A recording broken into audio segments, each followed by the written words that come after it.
Radio Prairie, le podcast qui vous parle d'herbe.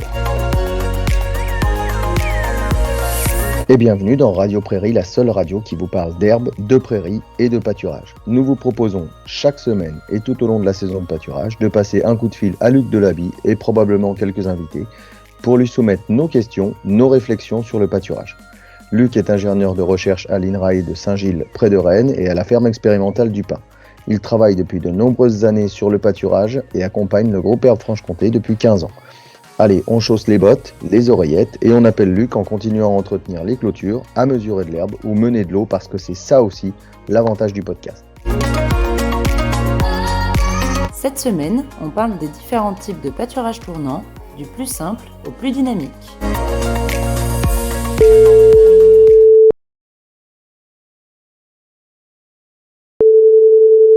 Bonjour Luc. Salut Florian. Dis donc, en ce moment, on a des demandes d'éleveurs sur le réaménagement de leurs parcelles, etc.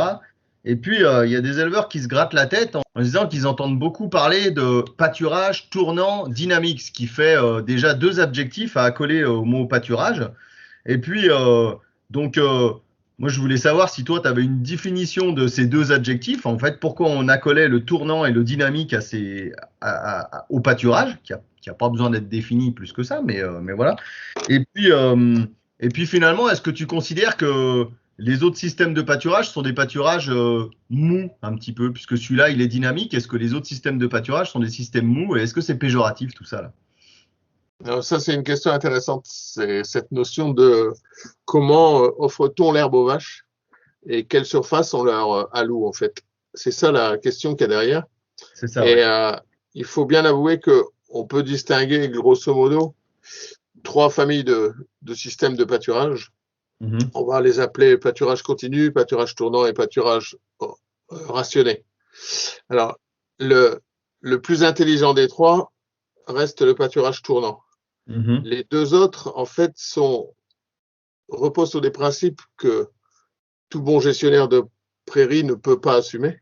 Et je vais m'expliquer pourquoi. Ouais. Et le pâturage tournant, ça, c'est une vraie bonne idée. Et on la doit à André Voisin. Il faut lui laisser la paternité de cette idée. Mm-hmm. C'est vraiment lui qui l'a formalisé et qui en a donné les principes de fonctionnement. Après, on a progressé sur... Tu peux juste nous rappeler qui est André Voisin? Donc, André Voisin, c'est un éleveur normand, basé en Seine-Maritime, Mm-hmm. qui était aussi en fait un chercheur très pratico-pratique et qui a rédigé un certain nombre de livres, dont un très connu qui s'appelle La productivité de l'herbe, qui a été récemment republié par la France agricole, et qui en fait explique comment en fait rationaliser la valorisation des herbages, puisqu'à l'époque, notamment en Normandie, on était plutôt sur du pâturage libre, où les animaux vaquaient à leurs occupations et bien souvent gaspillaient énormément d'herbe. Et lui, il a essayé de structurer ça au travers de ce qu'il a appelé le pâturage tournant. Et c'est sans aucun doute ce qu'on lui doit. Alors, il a été longtemps ignoré en France, longtemps inconnu. On va dire qu'il revient en odeur de sainteté plusieurs dizaines d'années après sa mort, mais notamment parce que un certain nombre de ses principes ont été remis au goût du jour autour du pâturage tournant dynamique.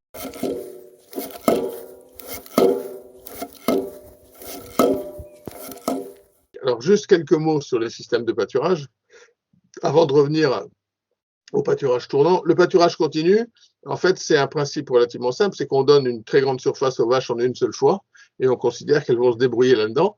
L'objectif étant que la croissance du jour corresponde à la demande du jour. C'est-à-dire que, normalement, on doit aboutir à un état stable, ce qui pousse dans la journée et consommé par les vaches dans la journée.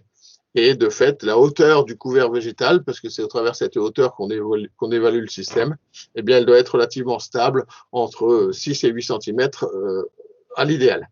Et de fait, on s'aperçoit qu'à l'usage, ce système-là, en fait, il ne peut pas fonctionner de par son principe, puisque l'équilibre entre l'offre et la demande, entre la croissance du jour et la consommation du jour, en fait, est particulièrement impossible à obtenir, tant la croissance varie d'un jour à l'autre, varie d'une période à l'autre, alors qu'en face, finalement, la demande, elle est beaucoup moins variable dans la mesure où l'effectif du troupeau varie peu et la consommation journalière des vaches varie peu.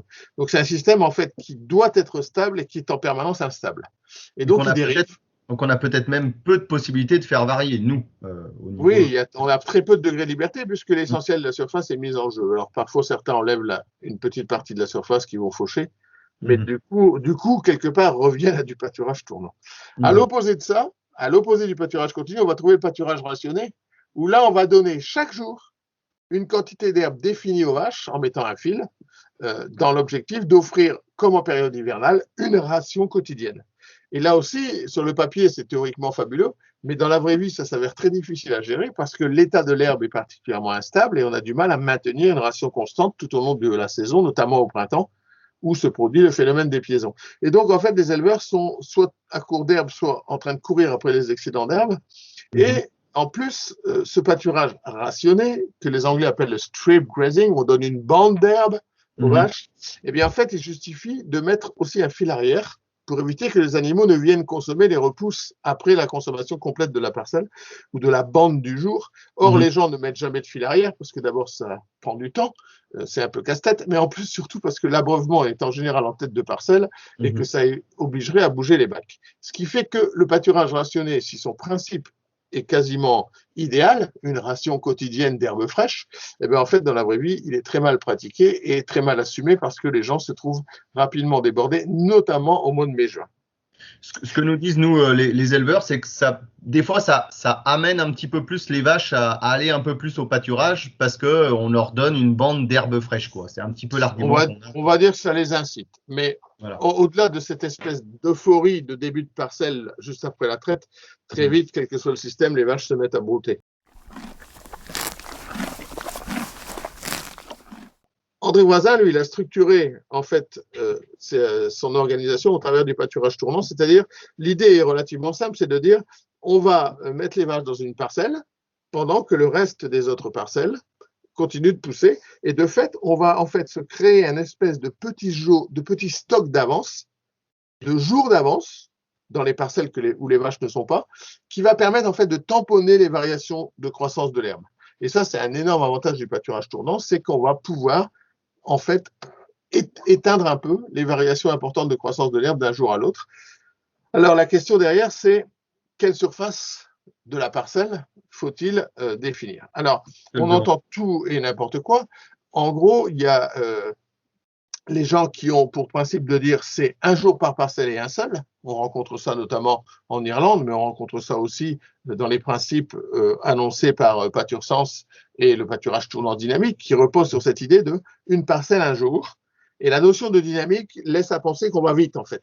Donc, on est en pâturage tournant dynamique, on a appelé ça aussi pâturage tournant cellulaire, mais il a été clairement démontré qu'en fait, le temps de séjour par parcelle n'a que peu d'influence sur la valorisation de l'herbe et les performances des animaux. Que l'on reste un jour, 2 jours, 4 jours, 8 jours, voire 10 jours, en fait, les performances moyennes annuelles sur l'hectare ou les performances moyennes annuelles par vache sont exactement identiques. Ça a encore été récemment démontré par mon collègue Rémi Delagarde ici sur le domaine de Méjussomme où il a fait pâturer, des prairies 1 jour, 2 jours, 4 jours ou 8 jours. Tout repose sur le chargement.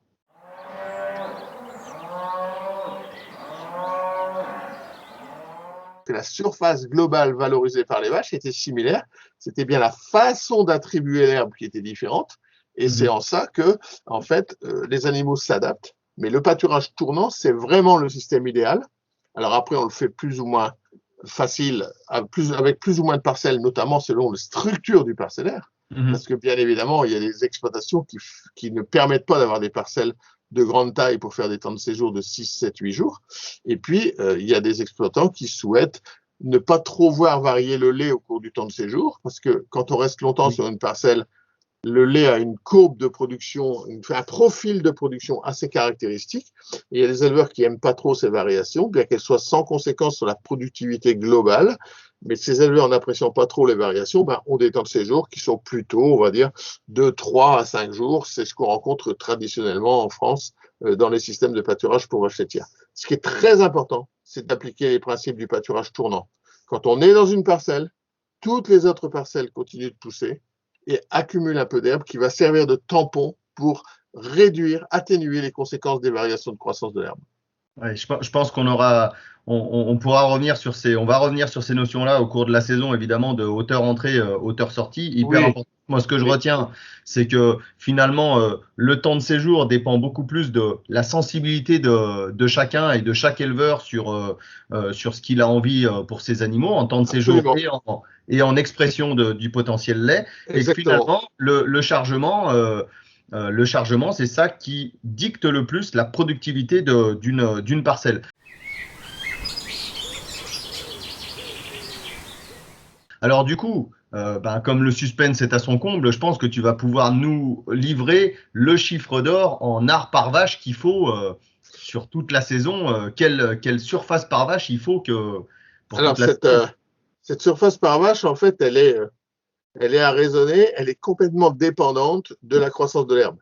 Ah, ça va pas être la même au cours de la saison, quoi. Voilà, et c'est très clairement ce qui est bien explicité dans la brochure réalisée par le groupe Herbe de Franche-Comté, qui a très bien montré que les surfaces à allouer par vache au cours de la saison varient en fonction de la croissance, toujours pour obtenir cet équilibre entre l'offre et la demande. Ça, c'est très important. C'est vraiment l'équation du pâturage que nous avons élaborée avec mes collègues irlandais, qui veut qu'il faut qu'à tout moment, la croissance de l'herbe, c'est la quantité d'herbe qui arrive, soit égale à la quantité d'herbe qui part. Cette quantité d'herbe qui part, c'est celle que consomment les animaux.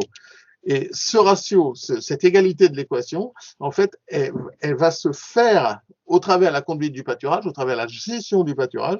C'est l'éleveur qui le réalise et qui le réalise au travers soit la surface offerte par vache par jour, soit le temps de séjour dans une parcelle dont la surface est connue. Donc, les arts par vache vont varier au cours du temps. Certes, on a des repères, mais il faut que chaque éleveur adapte ses arts par vache en fonction de la croissance de sa zone pédoclimatique et de l'année en cours. Et c'est la raison pour laquelle les réseaux de suivi de croissance de l'herbe sont très importants, parce qu'ils vont donner une information à l'éleveur lui permettant d'organiser au mieux le ratio entre offre et demande. Et effectivement, le groupe Herbe Franche-Comté a sorti un guide avec ses courbes de référence sur les 10 dernières années et chaque année, la météo de l'herbe dont on pourra reparler au cours de la saison, qui donne chaque semaine les croissances pour que justement chaque éleveur puisse un peu ajuster les surfaces qu'il met en jeu et s'adapter à cette croissance.